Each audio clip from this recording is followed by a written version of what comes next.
बिहार कलंदरानी इस वक्त आपसे मुखातिब हूँ। जैसा कि आपको पता है कि पूरी दुनिया में इस वक्त तरक्की की बात चल रही है, टेक्नोलॉजी की बात चल रही है और first world countries, third world countries की बात चल रही है। वहीं पर एक खिता है बलूचिस्तान, जो कि 2024 में भी आज भी वो बुनियादी इंसानी हकूक से महरूम है।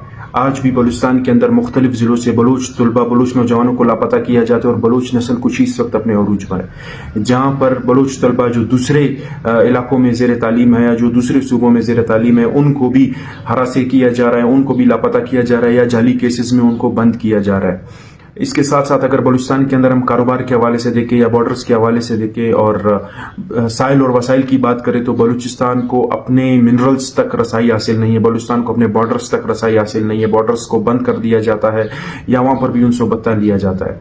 इसी हवाले से, इसी शऊर के हवाले से, बलूच कौम की तरक्की के हवाले से बलूच यकजहती कमेटी ने 28 जुलाई को ग्वादर में बलूच राजी मुची यानी बलूच नेशनल गैदरिंग का इनेकाद किया है, जिसमें पूरी बलूच कौम शिरकत करेगी। मैं आप तमाम इंसानी हकूक के नुमाइंदे, इंसानी हकूक के इदारे, हमारे साफ़ी हजरात और इसी तरह बाकी जितने भी हमारे दोस्त हैं, उन तमाम लोगों से ये दरख्वास्त करता हूँ कि 28 जुलाई को ग्वादर में बलूच यकजहती कमेटी की जानिब से बलूच राजी मुची का हिस्सा बने और ये सबूत दे कि आप बलूचिस्तान के अंदर इंसानी हकूक की खिलाफ वर्जियों के खिलाफ खड़े हैं और उसमें हमारे साथ खड़े हैं और आप इस जुल्म के खिलाफ हैं। मैं एक दफ़ा फिर तमाम लोगों को बलूच राजी मुची में शिरकत की दावत देता हूँ और उम्मीद करता हूँ कि आप सब इसका हिस्सा बनेंगे।